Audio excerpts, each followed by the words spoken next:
I'm at Dances with Films 20. I'm with Natasha Kermani and Tim Wu. Hello. all right, and you are here representing your film. Imitation Girl is the Imitation. name of our film. Tell me a little bit about it. Yeah, so this is our LA premiere. We're super amped to be here. It's a independent science fiction art house film starring a really wonderful actress named Lauren Ashley Carter. So she actually plays two roles in the movie. She plays a human, and then she plays the title role, the Imitation, which is basically an alien being that crashes on Earth and takes the shape of the first thing it sees, which is a photo of the human version of her. So then the story kind of goes into this exploration of those two versions, each played by Lauren, really spectacularly. Yeah, I saw it this morning, so very Yay. fascinating film. Thank you. What drew you to the project? So this is a script that I wrote probably about 2 years ago. I had been working with Lauren for about a year and a half at that point on some projects, and I knew that I wanted to do my first feature with her. I just knew that we were going to do something really cool together. And I have always been really fascinated by structure in film. And so I sort of started toying around with this idea of these two storylines, an A line and a B line. And from there, I sort of crafted the characters, and with the interest of sort of creating this Janus figure, this sort of Gemini twin that represent two, sort of like a yin and a yang portion of a single person. And from there, it kind of came together. One representing childlike innocence, learning, understanding, and the other one being more of a downward spiral. So. Right, and there's a point in which they intersect. Correct. And, but we won't talk about No that. spoilers. Yeah. All right, so you take one interesting turn that you don't normally see, and the alien basically becomes part of gets hooked up with a Iranian couple. Yes. Or brother and sister. Brother and sister, yeah. So give me your thought. So I'm guessing that this is probably a little bit of your own personal life and background. It is a little autobiographical. Not me specifically. It's drawn from my father's experience. So he and his sister came from Iran right in the middle of the revolution, and so I definitely grew up being that first generation after that their experience, the brother and the sister experience. So it's certainly an homage to their experience and their struggle, and also just the hope and the beauty that comes from somebody who uproots themselves and places them in a new place and just has to survive and has to rebuild their home.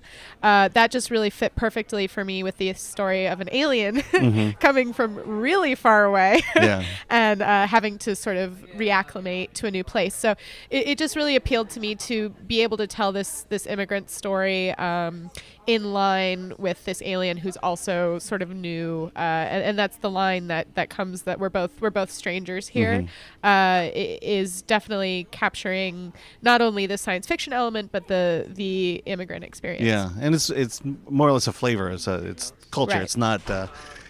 It's not a. I don't want to say political, but it's just people, and that's who they are. Yeah, no, it's certainly. I mean, it is political in the sense that I am suggesting that immigrants are people too, in that sense. But no, I think it's just a beautiful culture that I grew up with, and I wanted to share. Yeah, I mean, definitely. Me being Chinese. Films don't necessarily go into our culture and say, "Hey, we're going to treat you like normal people." Right. Exactly. And this is what exactly happens here. Exactly. There's no reason why she lands with this Iranian family. It's exactly. It's a flavor. It's just something that is accessible. I am a firm believer in telling a story that and not taking somebody else's experience and trying to tell it. So for me, it's always about reaching things that you have in your own life or you can connect with, right? And the other story as well, the struggling musician, is also an experience that I have as a musician. And so I think that's really important, that I'm not saying everybody has to tell the same story over and over and over again, but tell the story that's yours to tell and tell it well and tell it truthfully. So that's what we tried to do. So tell us about your journey as a filmmaker. Where are you now? Is this your first? Or? This is my first feature film. So we did it together. We have a production company. Tim Wu and I have a production company based out of New York. And we're just now, this is one of our first reach outs to the West Coast. So we're starting to expand out. Ilium Pictures is the name of our company. But so I grew up in a performance arts family. My mother's a performance artist, so the arts were always super present in my life. And so I started, like a lot of filmmakers, right? You start making your films when you're 8 or 9, and you're playing around with a video camera. And then I ended up at NYU's undergraduate program with Tish, and that's where I met Tim and my team. And then we've just been making movies since then. And we had this opportunity, we had the setup, and we felt we had the support system in place to make our first feature. So we did it, and here we are. So what are some of the challenges in making the film? And money and time. Yeah. Time and money. We should write a blues song about how there's never enough time or money. Yeah. Yeah. Yeah. I think we were extremely small film. We are like well under the ultra low budget sort of tier. So, we kind of piecemealed it, but we have at this point so much experience in production that we kind of knew how to tackle it. And we ended up shooting the film in 2 separate chunks. So there's actually about a 6-month period between the New Mexico portion and the New York City portion, right. Which ended up making it just a lot easier for us. It was essentially making 2 very long short films, which we have a lot of experience doing. Do you want to say something? Yeah, and I was going to say, we split it up so that we could use the New Mexico portion as a way to fundraise for the New York portion. Oh, okay. And so it kind of helped that it was like this dual storyline thing, because it did allow us to split it up in that way. And I actually structured the script in that way, knowing that we wanted to shoot in 2 pieces. So that's also part of like the genesis of the script was also hand in hand with being realistic about what we could do production wise. So from the beginning, I was kind of like, okay, we can shoot like 50 pages and 50 pages. And funnily enough, it is actually easier to do it in chunks like that when you have no money and when you have no time. Yeah, because a big part of like how we wanted to approach a production was like we were all crew people. Like my background's camera, Natasha's background is sound. And so, like, for me making the jump to being a producer, I'm also the camera operator on this film. Yeah, I saw that. Yeah, He's also in the film. He's the judge number 3 in the audition scene. Yep. Best thespian. No, so, like, when it came to producing and scheduling, we were always coming at it from, like, how does the second AC feel about this schedule? How does the third grip feel about this schedule? So we wanted it to be comfortable. We've both been through a lot of indie film experiences that are kind of rough, to say the least. So preparation is a big key to filming. Yeah, absolutely. Preparation is the most important thing, I would say. And of course, we still learned things along the way. I mean, to answer your question, the hardest part is all the stuff that you don't know. So we went through, and I think we prepared ourselves as well as we could for what we expected to happen. But of course, there's always surprises that pop up. So, and then it becomes, how do you react? How do you adjust? How do you make up for for what you didn't know was going to happen? Yeah. Yeah, I mean, the little experience I have with filmmaking, it's, there's the putting the pieces together and then trying to divorce yourself of that once you start filming, and then focusing on the story at that point. That is absolutely true. And the three sections of filmmaking, prep, production, and post, use 3 completely different parts of your brain. And I've actually seen a lot of my fellow filmmakers who really attach to one section of production. So maybe they love the writing process and they love prep, but production is miserable. So I think if you want to be a filmmaker, you really have to be prepared for those 3 different people that you have to become, because it's completely different parts of your brain that you're using. Would you agree with that? Yeah.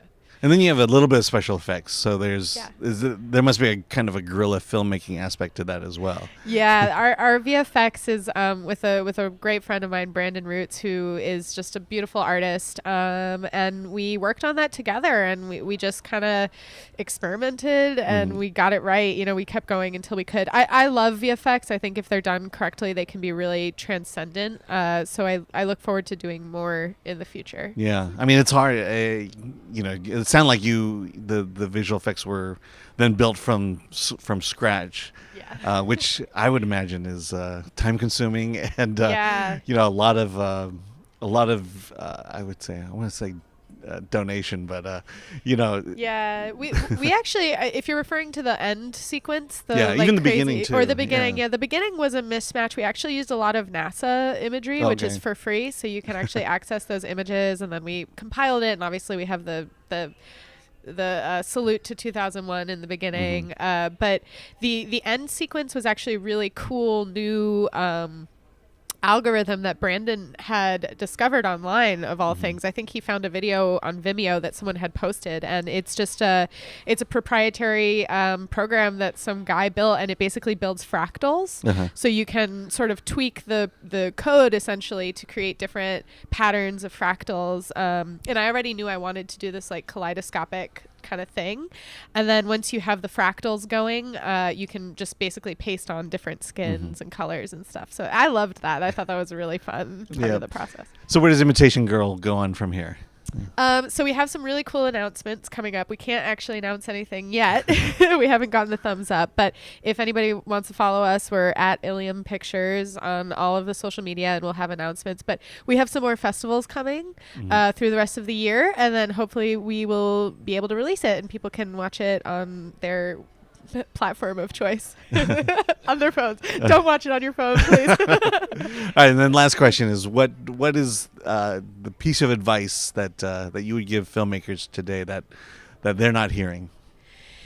Yeah, I have two, if that's okay. Because one is negative and one is positive. So the negative one is just remember that nobody is here to help you. Like, you really have to do it yourself. And you have your team and you have all this stuff, but nobody is waiting around for you and your vision to come and change the world. You have to prove, especially today with how competitive and how congested the industry is, especially in the indie level. You have to put your concept out there. You have to explain it. You have to do most of the heavy lifting yourself, especially for a first feature, especially for female filmmakers. Nobody's going to give you a handout. And I think there's a lot of stuff out there that kind of says, oh, if you do a pitch deck, if you do this and you just show it to the right person, it's going to happen. Even if you have all of those things, you're still going to have to do the heavy lifting. So don't be intimidated by things get really scary. But then the positive thing is just be totally open for what your film will become, because when you're writing the script, it's yours, it's your baby, it's something that you've created. But the minute you step on set and you're there with all of these wonderful creative people, it's also theirs. And be open and be receptive to giving the baby away and let it be raised by the village, because it's going to surprise you and you're going to be sitting there watching it and say, wow, that surprised me. That wasn't what I thought was going to happen, and it's way better. So, Well, thank you very much. Thank you.